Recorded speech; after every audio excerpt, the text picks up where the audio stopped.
Hello అండి, అందరికీ నమస్కారం. మాపల్లి రుచి ఛానల్కి స్వాగతం. ఈరోజు వెజిటేరియన్ స్పెషల్ తోటకూర వేసి మినపగారెలు చేశాను. గారెలు హెల్తీ రెసిపీ అని అంటాను, ఎందుకంటే ఇది ట్రెడిషనల్ రెసిపీ. ఇప్పుడు ఈ రెసిపీకి నేను ఏమేమి తీసుకున్నానో చెప్తాను. గ్లాసున్నర మినపప్పు నేను ఉదయం పూట నానబెట్టేస్తున్నాను. నేను సాయంత్రం చేశాను ఈ రెసిపీ. ఒక ఉల్లిపాయ, 2 అంగుళాల అల్లం ముక్క, 8 పచ్చిమిర్చి తీసుకున్నాను. తోటకూర 2 కట్టలు తీసుకున్నాను. శుభ్రం చేసుకున్నప్పుడు జాగ్రత్త శుభ్రం చేసుకోవాలి. ఏళ్ళు తీసినప్పుడే ఆకులు వెనక మళ్ళీ తెల్లగా గుడ్లు పెట్టినట్టుగా ఉంటాయి. ఆకులు కూడా తీసేసుకోవాలి నీట్గా. ఆకుకూర బయటకు ఉన్నదండి ఇది. నేను అందుకని ఉప్పు నీళ్ళు అలా నానబెడుతున్నాను. కొంచెం ఉప్పు వేసి 10 నిమిషాలు అలా నానబెట్టుకోవాలి. తర్వాత శుభ్రం చేసేసి 2-3 సార్లు కట్ చేసుకోవాలి. ఆకుకూరలు ఎప్పుడైనా సరే ఎక్కువ వాటర్లు జాడించుకోవాలి, ఇసుకపోయేలాగా. నేను తీసుకున్న అల్లం, పచ్చిమిర్చి, ఉల్లిపాయ కూడా గ్రైండ్ చేసేసుకున్నాను. నేను ఉల్లిపాయ మరీ మెత్తగా పేస్ట్ చేసేయకూడదండి, ముక్కలు ముక్కలుగా ఉండాలి. కొంచెం కట్ చేసుకున్న తోటకూర, అల్లం పేస్ట్ ఒక గిన్నెలోకి వేసుకున్నాను. ఇదే గిన్నెలో మినప్పిండి కూడా వేసుకుంటాను. నేను మినపప్పు గ్రైండర్లో వేయట్లేదండి, ఈసారి మిక్సీలో వేసాను. అల్లం పచ్చిమిర్చి వేసాను కదా, అదే గిన్నెలో మినపప్పు వేసుకుంటున్నాను. నేను సాల్ట్ విడిగా వేయట్లేదు, పప్పుతో పాటు వేసాను మిక్సీలో. మిక్సీలో వేసుకున్న గారెలు మెత్తగా రావాలంటే చిన్న చిన్న టిప్స్ ఫాలో అయితే సరిపోతుందండి. కొంతమంది ఐస్ వాటర్ పోస్తారు, ఐస్ క్యూబ్స్ వేస్తారు. నేనైతే మినపప్పు ఫ్రిడ్జ్లో పెట్టుకున్నాను 1 గంట పాటు. నానబెట్టుకున్న పప్పుని మనం 3 సార్లు కడిగేసుకోవాలి. 4వసారి మంచినీళ్ళతో కడుక్కోవాలండి. అలా కడిగిన పప్పులో మళ్ళీ మంచినీళ్ళు పోసి మనం ఫ్రిడ్జ్లో పెట్టుకోవాలి 1 గంట పాటు, 2 గంటలైనా పెట్టుకోవచ్చు. అలా ఫ్రిడ్జ్లో పెట్టుకున్న పప్పును తీసి మనం మిక్సీలో వేసుకోవాలి.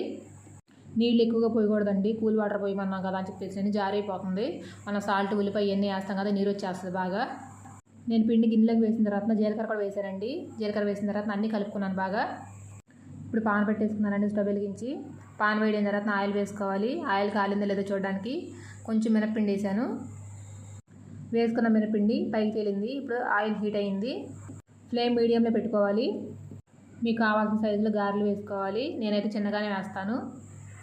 ఆయిల్ బాగా హీట్ అయిపోతే గారెలు లోపల ఉడకవండి, మెత్తగా ఉంటుంది పిండిలాగా, పైన కాలిపోతాయి. వీడియో చివరికి చూడండి, స్కిప్ చేయొద్దు. వీడియో నచ్చితే లైక్ చేయండి, షేర్ చేయండి. మాపల్లి రుచి ఛానల్ సబ్స్క్రైబ్ చేయండి. తోటకూర, మినపప్పు రెండింటిలోనే ఐరన్ కంటెంట్ ఎక్కువగా ఉంటుంది, 2 హెల్దీనే.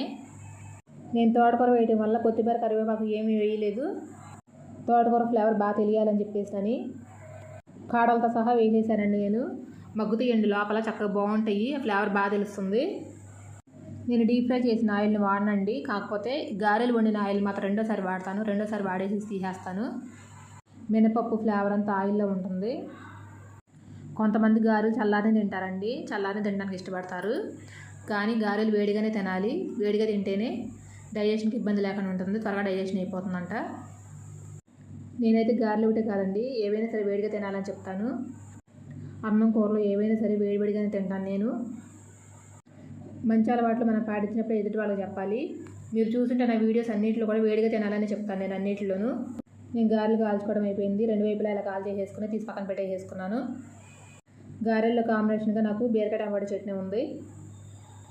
మా ఇంట్లో ఎక్కువగా రోడ్డు పచ్చడిలో తింటామండి. మా ఇంట్లో ఎప్పుడు ఉంటుంది టమాటా పచ్చడి. గారెలు వేసుకోవడం అయిపోయిందండి. నేను ప్లేట్లోకి తీసేసుకున్నాను. చాలా బాగున్నాయండి తోటకూర మినపగారెలు. తెలియని వాళ్ళు ఎవరైనా ఉంటే తప్పకుండా ట్రై చేయండి.